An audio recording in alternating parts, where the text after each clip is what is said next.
அவர் ஏதோ வடநாட்டு கடவுள், நம் தமிழகத்துக்கும் ராமனுக்கும் என்ன என்கிறதெல்லாம் காதில் படும். வடநாடும் இல்லை, தென்னாடும் இல்லை, பிரபஞ்சத்துக்கே ராமநாமம்.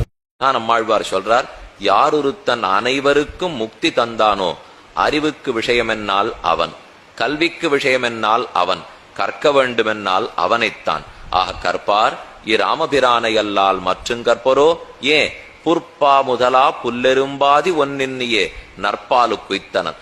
அனைவரையும் தன்னோட சேர்த்து மோட்சத்துக்கு அழைச்சின்னு போனார் இல்லையோ. கற்பாரி ராமபிரானை அல்லால் மற்றும் கற்பரோ புற்பா முதலா புல்லெரும்பாதி ஒன்றெண்ணியே நற்பால் அயோத்தியில் வாழும் சராசரம் முற்றவும் நற்பாலு குய்த்தனன் நான் முகனார் பெற்ற நாட்டுளே. எவ்வாயேன் வெபுரை கேட்டு இருநிலத்தை வேண்டாதே விரைந்து வெண்ணி மைவாய களிரொழிந்து தேரொழிந்து மாவொழிந்து மனமே மேவி நெய்வாய வெல் நடுங்கண் நேரிழையும் இளங்கோவும் பின்பு போக எவ்வாறு நடந்தன எம்மி ராமாவோ.